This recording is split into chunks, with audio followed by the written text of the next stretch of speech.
ምክንያቱም ስላድን ሰላም ሀቢቢ እንዴት ነው? ኢንሻአላህ ዋትስአፕ ላይ ላኩልን ስማውና ትነግረኛለህ። መርሃባ እሺ ኢንሻአላህ አልፈኛለሁ። እሺ እሺ ጥያቄ ያለሽ እህት? ሰላም አለይኩም። አዎ እሺ ብዙ ነገር ነው የምጠይቅክ እና ከስር ስር ልጠይቅክ እና ነገም ጠይቀሃለሁ። እሺ ጥያቄሽ ምንድን? እሺ መጀመሪያ ላይ እናታችን አይሻ ለነቢያችን ከመታጨታቸው በፊት ለሌላ ሰው ሲታጩ ስንት ዓመታቸው ነበረ? አልተገለጸም። ዓመታቸው አልተገለጸም። አንድ ሰው አሽታት እንደነበር ነው የተገለጸው እንጂ ዓመቱ አልተገለጸም። ጠይብ እሺ ለነቢያችን ሲታጩ 9 ዓመታቸው ነበረ? 6 ከዚያ በኋላ በ9 ዓመቷ ተጋቡ ማለት አብረው መኖርን ጀመሩ። እዚህ ጊዜ ወሲብ አደረገው የሚል ግን የለም። አላህ ያለ በሽ ወሲብ እንዳደረገ። እሺ ጥያቄ አለሽ? እሺ ሌላ ጥያቄ ደግሞ ኢሳ አለይሂ ሰላም በክርስቲያኖች እኔ ጌታ ነኝ ተከተሉኝ ብለዋል አላለም? ጌታ የሚለው ቃል አለቃ ማለት ነው፣ ሹመት ነው። አንድ አካል በሌሎቹ ተንተኖች ላይ ሹመትነትን ይሰጣል፣ ስልጣን ይሰጣል። እግዚአብሔር በመጽሐፍ ቅዱስ ላይ በርካታ ሰዎችን ጌታ አድርጓል። ዮሴፍን ጌታ አድርጎታል። ኦሪት ዘፍጥረት ምዕራፍ 45 ቁጥር 9 ላይ እግዚአብሔር ዮሴፍን ጌታ አደረገው ይላል። አብርሃም ጌታ ነው፣ ሙሴ ጌታ ነው። ልክ እንዲሁ ደግሞ ኢየሱስ ክርስቶስን በጊዜው ጌታ አደረገው ይላል። የሐዋርያት ሥራ ምዕራፍ 2 ቁጥር 36 ላይ እግዚአብሔር ኢየሱስ ክርስቶስን ጌታ አደረገው ይላል። በመደረግ የተገኘ ጌትነት ነው የክርስቶስ ራሱ ማለት ሹመት ነው፣ ስልጣን ነው ማለት ነው እንጂ መለኮታዊ ጌትነት አይደለም። እሺ ጠይብ እኔ አምላክ ነኝ ተከተሉኝ አላለም?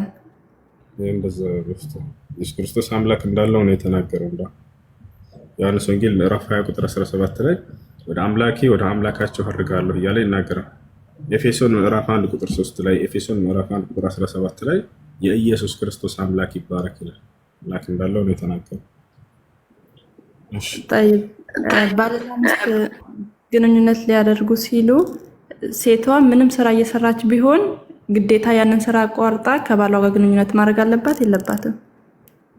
ባልም ሚስትም እኩል ሐቅ ነው ያላቸው። እዚህ ላይ ባል ካስፈለገው ሚስት ካስፈለጋት ያንን ነገር አሳማኝ የሆነ ምክንያት ካለው ወይንም ካላት እምቢ ማለት ይችላሉ።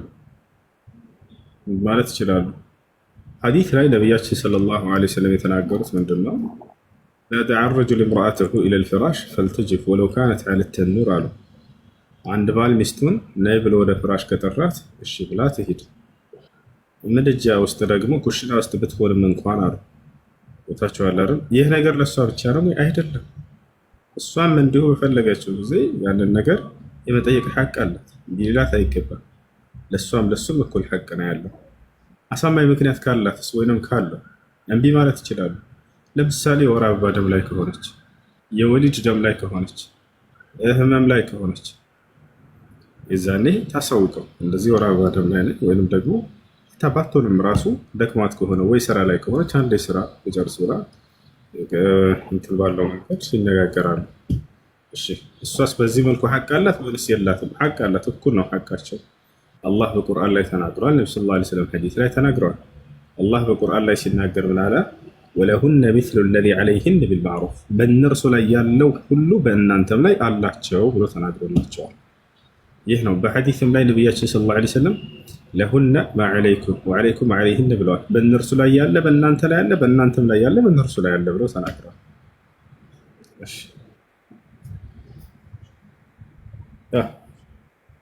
እሺ ጠይብ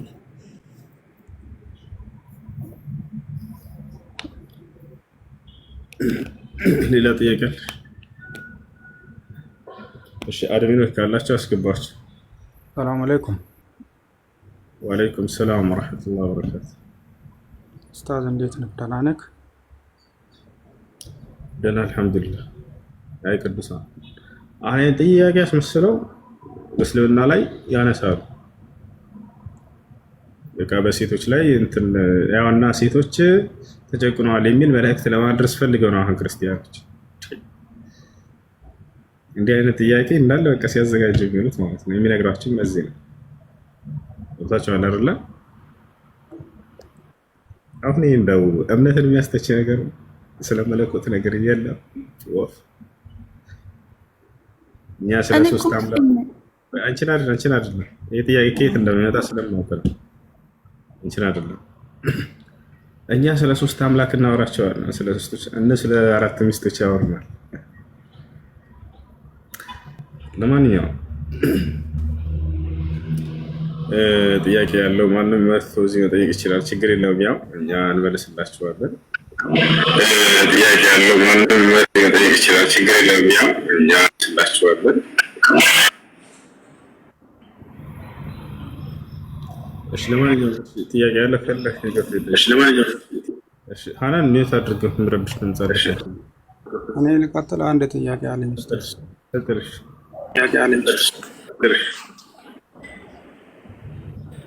እኔ የምጠይቀው ስለ ኒካ ነው። አንዲት ልጅ አግብታ ማለት ነው። ሜሮን መለሰሽ። አንድ ልጅ ወልዳ ነበረ። ከዛ በኋላ ከባሏ ጋር ተጣልታ ተለያይተዋል። 1 ዓመት ከ6 ወር እና ከዛ በኋላ ፍቺ ጠይቃ በቃዲ በኩል ፍቺ ጠይቃ ተፈታ ነበረ። አሁን እዳዋን ሳትጠብቅ ማግባት ትችላለች እቺ ልጅ ወዲያው እንደተፈታች? ኒካ አስሮ ወዲያው የተፈታው ወይንስ አብረው ህይወትን ጀምረዋል? ለአብሮ ኖረዋል። አንድ ልጅም አላቸው። እንደዛ ከሆነ ከተፈታች በኋላ 3 ሀይድ እስክትደርስ መጠበቅ አለባት።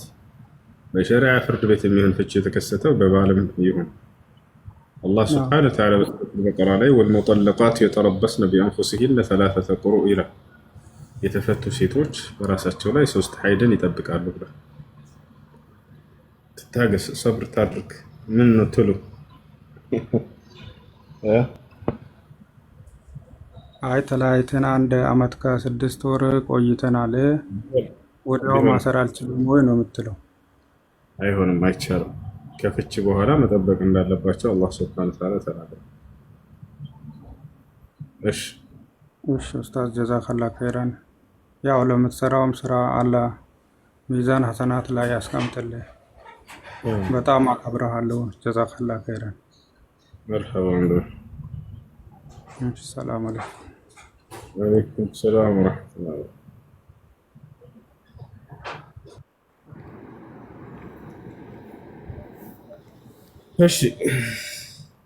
እሺ ልጠይቅህ። እኔ ብዙ ጥያቄ ነው ግን የምጠይቅህ፣ አፉ በለኝ። የአላህንና የነቢዩን ሙሐመድ ሰለላሁ ዐለይሂ ወሰለም ስም የሚያጠፉ ሰዎች ይገደሉ የሚል ሐዲስ አለ በእኛ? እግዚአብሔርን የሚሰድብ ይገደል የሚል ነው ያለው መጽሐፍ ቅዱስ ላይ። የእግዚአብሔርን ስም የሚሰድብ ፈጽሞ ይገደል ይላል። እሺ የሆነ ሰው ቤት ገብቼ የሆነ በአማርኛ ይሁን በሆነ ነገር አሳይቶኝ የአላህን በምድር ላይ የአላህንና የነቢዩ ሙሐመድ ስም ያጠፋ ይገደል የሚል ጽሑፍ ነው። ጽሑፉ በአማርኛ ማለት ነው። የት ካፊሮች ቤት ነው። ቆይቷል። ሪከርዱን እልክልሃለሁ በውስጥ። ለምን ነው የምትልክልኝ? በዚህ ነገርኛ ማንንም ካፊር ሪከርድ አልሰማም። መጥቶ ይጠይቅ። ማንኛውም ትላንትና ገብቶ ነበር እና ወጣ ልጁ። አንተ ጋር ገብቶ ወጣ። ማን ሰውየው ካለ እዚህ ጥሪውና ይምጣ፣ ወይንም አንቺ ተናገር የሰማሽ ነገር ካለ ማስረጃ። ሼር አደረኩለት ግን አልመጣም። በቃ ያ ሌላ ጥያቄ አለሽ? አዎ በእኛ በሸሪያ 4 ነው ማግባት የሚቻለው። የኛ ነብይ ስንት ነው ያገቡት በሸሪያ?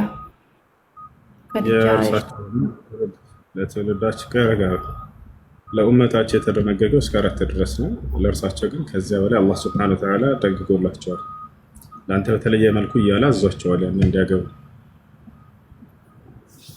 طيب ከ4 በላይ ያገቡት ያለ ኡመታቸው ነው እስከ 4 ብለው የሚመለከተው ለኡመቲሂ ነው ለኡመታቸው ነው።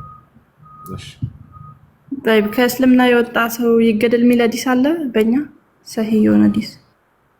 ሰው የሆነ ሐዲስ ከእስልምና የወጣ ይገደል ይላል። ነገር ግን ከእርሱ በኋላ በሌላኛው ሐዲስ ላይ ማብራሪያ አስቀምጠዋል። ነብዩ ሰለላሁ ዐለይሂ ወሰለም አታሪኩ ሊዲኒሂ አልሙፋሪቁ ሊልጀማዓ ብለዋል። ሃይማኖትን ለቆ የወጣ ካሉ በኋላ እንደገና ሙስሊሞችን ህብረት ተነጥሎ መልሶ ሊዋጋ የሚችል ከሆነ ይሄ ነው። እሺ طيب እሺ የቀረውን ነገ ጠይቀሃለሁ። ሹክራን። እሺ ማቲ ሰላም ማቲ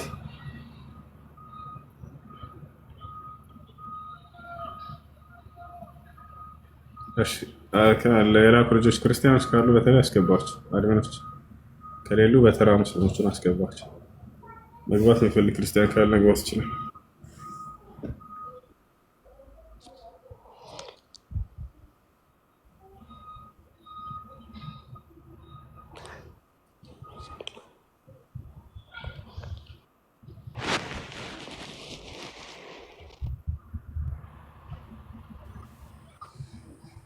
جورو كم نفر جورو مثلا خلاص الله توكل كيف شغل جمل كم؟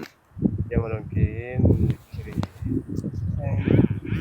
سوى نفر ثاني موجود نفر ثاني باكستاني انت واحد بس انت بس باكستاني بس باكستاني واحد نزلوهم تحت. ايش ጥያቄ ያለ ገጥ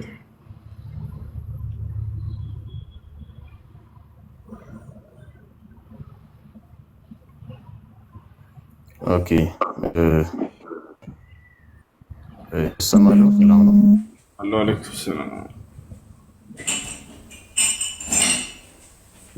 ሰማለሁ።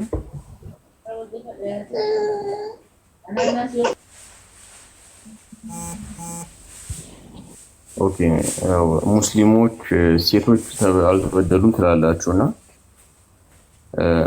በእስልምና አስተምሮ ደግሞ አንዲት ሴት ያለባ ማለት ካገባሽ በኋላ ያለ እሷ ፈቃድ ባሏ ሌላ ሚስት ማግባት ይችላል ሳትሰማ እና ይሄ መጨቆን አይደለም? መጨቆን አይደለም። ጭቆና ማለት ለአንዲት ሴት አባት ሴት ልጅን ባሪያ አድርጎ እንደ እንስሳ አውጥቶ ሊሸጣት፣ ለምሳሌ እግዚአብሔር እንደፈቀደው መጽሐፍ ቅዱስ ላይ አንተ ሴት ልጅን ባሪያ አድርገህ ብትሸጥ እግዚአብሔር ጣጣ የለውም። አባት ሴት ልጅን ባሪያ አድርጎ ብትሸጥ ገበያ ላይ ወስዶ ይህ ትልቅ ጭቆና ነው። ምን ትላለህ? አንተ ልጅህን ገበያ ላይ አውጥተህ ትሸጣታለህ በብር። ከዚያ የገዛት ሰው እንደፈለገ ማድረግ ይችላል። ወደ እሱ እንመጣለን። አይደለም መጽሐፍ ቅዱስ ላይ ሳይሆን የእናንተን ጨርስልኛል። ጭቆና ስለሚለው እያነሳን ስለሆነ ጭቆና ማለት ምን ማለት እንደሆነ ልንገርህ ብዬ ነው መጀመሪያ። ከዚያችን ልጅ የገዛት ሰው ለእሱ ካስደሰተችው እሺ፣ ካላስደሰተችው ለልጁ መዳር ይችላል። ያ ደግሞ ካላስደሰተችው ከሱ ይወስድና ደግሞ ለሌላ ሰው ከፈለገ ይድራታል፣ እንደፈለገ ይጠቀማታል። ያችን ልጅ ስለገዛበት ገንዘብ ሴት ልጅን ባሪያ አድርጎ እንደመሸጥ ጭቆና የለም እዚህ ዓለም ላይ። በእኛ ግን እንዴት ነው አባት ሴት ልጁን ከተባለ ሴት ልጁን የመንከባከብ ኃላፊነትና ግዴታ አለበት። እሷን ከተንከባከበም ጀነትን ይወርሳል። የጀነት ማግኛ መንገድ ነች። ነቢያችን ሰለላሁ ዐለይሂ ወሰለም ሲናገሩ ምን አሉ? መን ካነት ዒንደሁ ቢንታኒ አው ኡኽታኒ አው ሰላስ በናት አው ሰላስ አኸዋት ፈአሕሰነ ሱሕበተሁነ ወተቀላሃ ፊሂነ አድኸለሁ ላሁ ልጀና አሉ። ሁለት ሴት ልጆች ኖረውት እነዚህን ተንከባክቦ ያሳደገ አላህ ጀነትን ያስገባዋል አሉ። ሴት ልጅህን ተንከባክበህ ጀነትን ትወርሳለህ ይላል ኢስላም። እግዚአብሔር ደግሞ ሴት ልጅህን ባሪያ አድርገህ ገበያ ላይ ብትሸጥ ህግ ያወጣልሃል፣ ችግር የለውም። ይሄ ነው ጭቆና። ግን እኮ የጠየቅኩህን የምመለስልኝ የተለያየ ነገር ነው። እኔ የጠየቅኩህ እሷ ሳታውቅ ሲያገባባት ሌላ ሴት በደል አይደለም ወይ ነው። እሱ ብጠይቅ ችግር የለውም ነበር። እሷ ሳታውቅ ቢያገባ ችግር የለውም ነበር። ጥያቄውን ሳይሆን አንተ ምን ለመቅረጽ ፈለግ? ሴት ልጅ ተበድላለች የሚለውን ስላነሳህ ነው።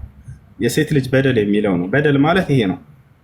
በደል ማለት የወለዳትን ልጁን ተንከባክቦ ሊያሳድጋት ሊንከባከባት ሲገባ እግዚአብሔር ገበያ ላይ አውጥታ ባሪያ አድርጋ ብትሸጣት ህግ ያወጣልሃል፣ ችግር የለውም። ከፈለግ ያሳያል። ማስረጃ እሺ ላሳይ። አዎ መጽሐፍ ቅዱስ ይዛል አልያዝኩም ያሳያል። አልያዝኩም። እሺ ችግር የለም።